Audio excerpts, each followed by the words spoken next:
नमस्कार और suction news नाटक और आप सभी का स्वागत है।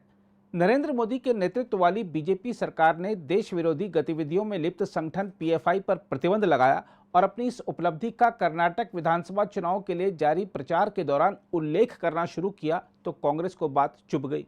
कांग्रेस को लगा कि इससे एक वर्ग का ध्रुवीकरण बीजेपी के पक्ष में हो सकता है। कांग्रेस ने इसकी काट सोचनी शुरू की और काफी मंथन के बाद उसने जो काम किया है उससे कांग्रेस पर हिंदू विरोधी सोच रखने के आरोप लग गए हैं। हम आपको बता दें कि कर्नाटक विधानसभा चुनाव के लिए कांग्रेस ने अपना जो घोषणा पत्र जारी किया है उसमें उसने ऐलान किया है कि वह सत्ता में आने पर बजरंग दल पर प्रतिबंध लगा देगी। इसके अलावा कांग्रेस ने यह भी वादा किया है कि वह मुस्लिमों के लिए 4% आरक्षण रद्द करने के बोम्मई सरकार के फैसले को पलट देगी। कांग्रेस ने यह भी ऐलान किया है कि वह बीजेपी सरकार के कई और फैसलों को पलटेगी। इसलिए सवाल उठता है कि यदि कांग्रेस को सत्ता मिली तो वह बीजेपी सरकार के कौन कौन से फैसलों को पलटेगी। क्या बीजेपी ने जबरन धर्मांतरण विरोधी जो कानून बनाया था उसे पलट दिया जाएगा?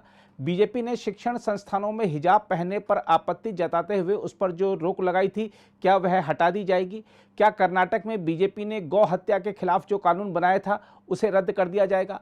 सवाल यह भी है कि जब कांग्रेस को तुष्टीकरण की राजनीति ही करनी है तो वह हिंदूवादी होने का ढोंग क्यों करती है? सवाल तो यह भी है कि क्या अपने कार्यकाल में पीएफआई की देश विरोधी गतिविधियों को नजरअंदाज करने वाली कांग्रेस ने कभी बजरंग दल को समझने की कोशिश की? सवाल यह भी है कि कहीं राम के अस्तित्व को ही स्वीकार करने से इनकार करने वाली कांग्रेस को बजरंग नाम पर तो आपत्ति नहीं है। कांग्रेस पीएफआई और बजरंग दल को एक नज़र से देख रही है तो यह उसकी नज़रों का खोट ही कहा जाएगा, क्योंकि पीएफआई एक आतंकी संगठन है जो किसी का हाथ काट देता है, किसी का सर तन से जुदा कर देता है, तो किसी का निर्मम तरीके से मर्डर करवा देता है, तो कभी देश में दंगे भड़काता है, तो कभी अन्य देश विरोधी गतिविधियां चलाता है और उसका मिशन 2047 तक भारत को इस्लामिक राष्ट्र बनाना है। दूसरी ओर बजरंग दल की बात करें तो इस संगठन का काम इसके गठन के समय से ही समाज की सेवा, भारतीय संस्कृति का यशोगान करना, हिंदू धर्म के पर्वों त्योहारों पर विराट कार्यक्रमों का आयोजन कर धार्मिक और सांस्कृतिक मूल्यों का प्रचार प्रसार करना, युवाओं में देश प्रेम का भाव जागृत कर उन्हें जिम्मेदार नागरिक बनाने के संस्कार देना और 2047 तक भारत को पुनः विश्व गुरु बनाने के संकल्प को सिद्ध करना है। कांग्रेस को समझना होगा कि जैसे उसने आरएसएस की तुलना आतंकी संगठन मुस्लिम ब्रदरहुड से करके अपने पैरों पर कुल्हाड़ी मारी थी, वैसे ही उसने एक बार फिर बजरंग दल पर प्रतिबंध की बात कहकर देश के सनातन समाज की नाराजगी मोल ले ली है। यही कारण है कि अब चुनाव प्रचार जब अंतिम दौर में है तब कांग्रेस से अति उत्साह में गलती पर गलती होती चली जा रही है। कांग्रेस ने बजरंग दल पर प्रतिबंध लगाने का वादा कर प्रधानमंत्री नरेंद्र मोदी को भी अपने ऊपर हमलावर होने का अवसर प्रदान कर दिया है। कांग्रेस का घोषणा पत्र सामने आते ही प्रधानमंत्री ने कह भी दिया है कि यह देश का दुर्भाग्य है कि कांग्रेस पार्टी को प्रभु श्री राम से भी तकलीफ होती थी और अब जय बजरंग बली बोलने वालों से भी तकलीफ हो रही है। आज जब मैं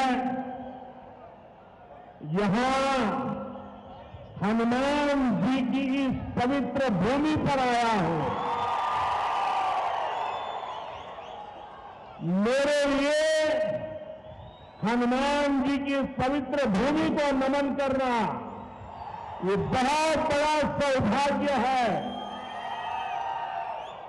लेकिन दुर्भाग्य देखिए, जब मैं आज हनुमान जी की पवित्र भूमि को प्रणाम करने के लिए आया हूं, उसी समय कांग्रेस पार्टी ने अपने मैनिफेस्टो में बजरंग बली को ताने में बंद करने का निर्णय किया है। पहले प्रभु श्री राम को ताने में बंद किया और अब जय बजरंग बली बोलने वालों को ताने में बंद करने का संकल्प लिया है।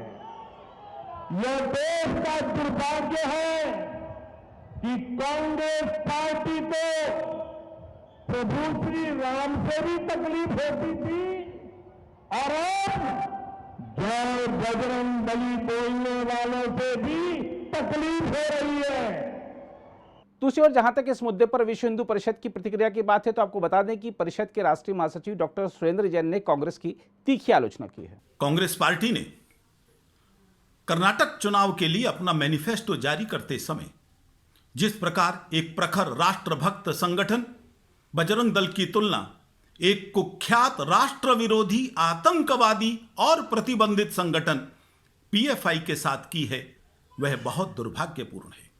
बजरंग दल का एक एक कार्यकर्ता देश के लिए, समाज के लिए समर्पित है और पीएफआई की गतिविधियों से पूरी दुनिया परिचित है। हां, जहां जहां भी पीएफआई के लोग सरतन से जुदा गैंग के रूप में खड़े हुए और कांग्रेस की सरकारों ने उनका समर्थन दिया, वहां वहां बजरंग दल के कार्यकर्ता प्रत्येक लोकतांत्रिक तरीके का प्रयोग करके उस सरतन से जुदा गैंग के आतंक को समाप्त करने के काम में लगा। कांग्रेस और पीएफआई का जिस प्रकार गठबंधन रहा है, यह स्वाभाविक है। इन सब बातों के कारण से बजरंग दल कांग्रेस की आंखों की किरकिरी बना है। तुम देश की जनता को धोखा नहीं दे सकती सोनिया गांधी। जिस प्रकार से तुमने कोशिश की है बजरंग दल को एक गलत तरीके से बदनाम करने की, देश की जनता इसको स्वीकार नहीं करेगी। बजरंग दल का एक एक कार्यकर्ता इसको चुनौती के रूप में ले रहा है।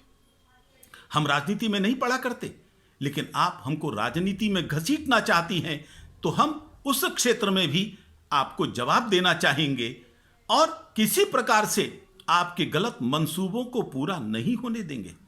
आप बजरंग दल पर प्रतिबंध लगाने की बात करती हैं, वहीं आप भूल गई, आप ही ने संसद के अंदर सिमी पर प्रतिबंध का विरोध किया था।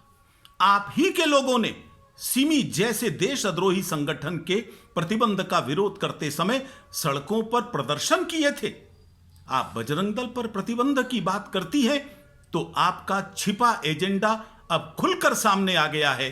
बजरंग दल और देश की जनता इस चुनौती को स्वीकार करते हैं और इस चुनौती का हर लोकतांत्रिक तरीके से जवाब दिया जाएगा।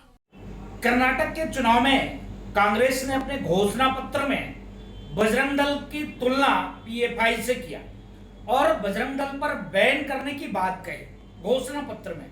आप समझ सकते हो कांग्रेसी से और क्या आप उम्मीद कर सकते हो, जिसने साधु संतों को बोको हराम, आईएसआई और तालिबान से जोड़ दिया, जिसने राम सेतु खिलाफ हल्फनामा दिया, जिसने राम को काल्पनिक कहा।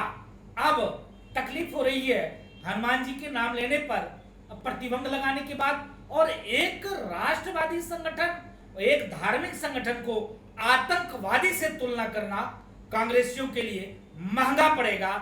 जिस दिन बजरंगबली की गदा उठ जाएगी उस दिन रसातल में चले जाओगे। नाम लेने वाला तुम कांग्रेसियों का कोई नहीं बचने वाला। अगर आप भी लेना चाहते हैं देश दुनिया की तमाम जानकारी तो आज ही सब्सक्राइब करें हमारे चैनल को। साथ ही नीचे दिए बेल आइकन को जरूर दबाएं ताकि हर अपडेट आप तक पहुंच सके।